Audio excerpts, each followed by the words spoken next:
Assalamualaikum warahmatullahi wabarakatuh. Nama saya Reza Najmi dari Prodi Manajemen Bisnis Syariah kelas 6C. Di sini saya akan menjawab pertanyaan yang merupakan tugas akhir akuntansi manajemen. Saya akan menjawab pertanyaan pertama mengenai pengertian akuntansi manajemen dan tugas pokoknya. Adapun akuntansi manajemen adalah proses mempersiapkan laporan operasional bisnis yang membantu manajer atau pimpinan membuat keputusan jangka pendek dan jangka panjang. Adapun tugas pokok manajemen adalah membantu memilih keputusan, meramal masa depan, dan mengetahui realisasi kinerja. Yang kedua adalah apa yang dimaksud dengan biaya tetap komitmen, biaya variabel NGR, dan biaya semi. Biaya tetap komitmen adalah biaya yang dikeluarkan untuk menjaga ekstensi perusahaan. Sedangkan biaya variabel NGR adalah biaya yang memasukkan dan mengeluarkan dan pengeluarannya mempunyai hubungan erat dan nyata. Keduanya berubah sebanding. Dan biaya semi adalah biaya yang sebagian tetap dan sebagian lagi tidak tetap, sebanding dengan perubahan volume kegiatan. Soal yang ketiga yaitu apa dampak jika perusahaan tidak memperhitungkan harga produk. Jika perusahaan tidak memperhitungkan harga produk, perusahaan tidak akan mengetahui perhitungan biaya-biaya produk dan terjadilah penyimpangan dan pemborosan biaya. Soal yang keempat yaitu apa yang dimaksud dengan metode full costing, variable costing, dan activity based costing, dan perbedaan ketiganya. Yang pertama, full costing adalah suatu metode yang menjelaskan bahwa seluruh biaya yang dikeluarkan dalam proses produksi seperti biaya variabel, biaya tetap, dan seluruh biaya yang dimanfaatkan proses produksi. Kalau pengertian variable costing, metode perhitungan seluruh biaya yang digunakan untuk membuat suatu produk. Activity based costing adalah metode yang digunakan untuk mencari total biaya aktivitas yang diperlukan untuk membuat suatu produk. Adapun perbedaan ketiganya adalah ada pada cara penyampaian perhitungan setiap metode. Soal yang kelima, apa manfaat menerapkan metode ABC dan bagaimana tahap-tahap penerapannya. Adapun manfaat ABC yang pertama adalah membantu dalam mengambil keputusan, yang kedua menentukan harga, yang ketiga analisis biaya yang dapat diperbaiki, yang keempat penawaran yang lebih komparatif serta wajar, yang kelima analisis data biaya dan pola konsumsi sumber daya. Tahap penerapannya ada 3, yaitu yang pertama mengidentifikasi aktivitas, membebankan biaya ke biaya aktivitas yang berkaitan dikelompokkan, dan 3 aja. Yang keenam yaitu apa yang dimaksud dengan titik impas dan tujuan mencari titik impas, serta bagaimana cara menghitung titik impas dengan metode matematika, juga metode kontribusi unit. Adapun titik impas yaitu di mana pengeluaran yang dikeluarkan seimbang dengan pendapatan sehingga perusahaan tidak mengalami kerugian atau keuntungan. Sedangkan tujuannya untuk mengetahui tingkat aktivitas di mana pendapatan hasil penjualan sama dengan jumlah semua biaya variabel dan biaya tetap. Menghitung BOP yang harus diketahui yakni jumlah dan total biaya tetap, biaya variabel per unit atau total variabel, hasil penjualan total atau harga jual per unit. Kontribusi unitnya yaitu untuk mengetahui titik di mana jumlah beban setara dengan jumlah biaya dan jumlah unit yang dikeluarkan. Soal yang ketujuh yaitu jelaskan apa korelasi skimming pasar maksimum dan kepemimpinan mutu produk terhadap penetapan harga jual.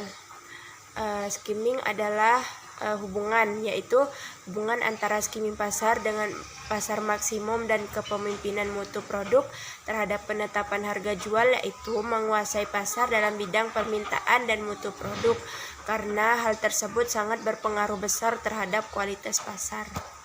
Soal yang ke-8 adalah sebutkan dan jelaskan faktor eksternal yang mempengaruhi penetapan harga.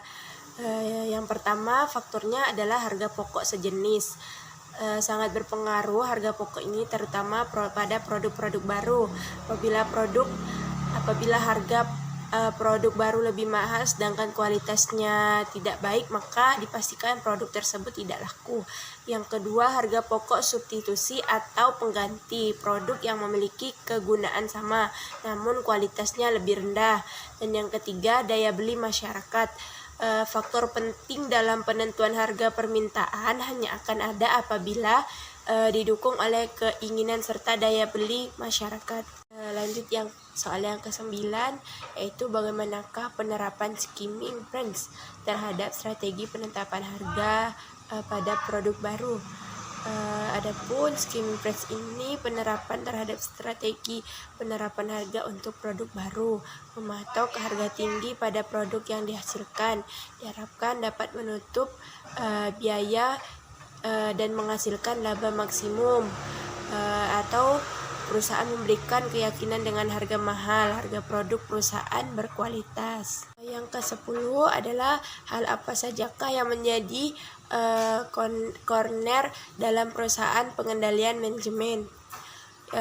Kekhawatiran dalam proses pengendalian manajemen itu ada 4. Yang pertama, diperolehnya keandalan dan integritas informasi. Yang kedua, kepatuhan kebijakan, rencana, prosedur, peraturan dan ketentuan yang berlaku. Yang keempat, pencapaian kegiatan yang ekonomis dan efisien. Pertanyaan yang ke-11, bagaimana penerapan metode harga pokok dalam harga transfer?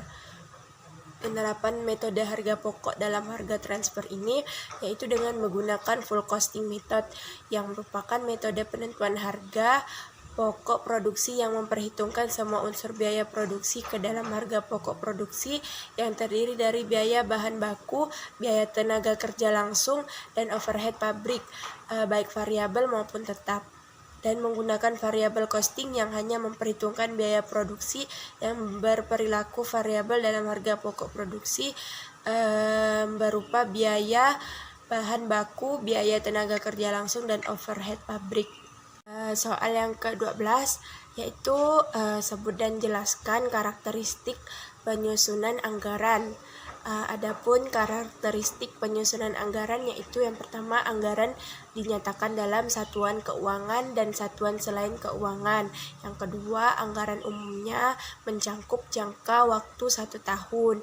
Yang ketiga, anggaran berisi komitmen atau kesanggupan manajemen. Yang keempat, usulan anggaran direview oleh pihak yang berwenang. Yang kelima, sekali disetujui, anggaran hanya dapat diubah di bawah koordinasi. Dan yang terakhir, secara berkala kinerja keuangan sesungguhnya dibandingkan dengan anggaran dan selisihnya dianalisis dan dijelaskan. Yang terakhir yaitu bagaimana peranan balance scorecard dalam mengukur kinerja dan tingkat kepuasan karyawan. Yang pertama, finansial perspektif keuangan. Finansial perspektif atau perspektif keuangan erat kaitannya dengan pemasukan dan pengeluaran perusahaan. Dengan kata lain, perusahaan harus membantu mengelola keuangan dengan baik agar keuangannya terus stabil.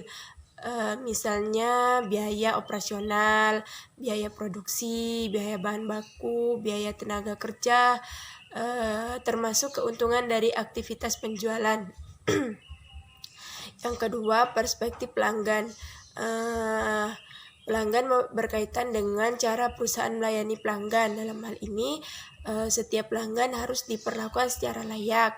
Dengan begitu, mereka merasa puas dan pelayanan yang diberikan. Yang ketiga yaitu perspektif proses bisnis internal. Dalam internal ini, perusahaan menilai seberapa besar ukuran dan sinergi dari setiap unit kerja. Untuk mengukur poin ini, pemimpin perusahaan harus rutin mengamati bagaimana kondisi internal dalam perusahaan. Apakah semuanya dijalankan sesuai dengan metode yang ditetapkan atau malah melenceng dari peraturan. Baiklah, sekian yang dapat saya sampaikan. Kurang dan lebihnya mohon dimaafkan. Wassalamualaikum warahmatullahi wabarakatuh.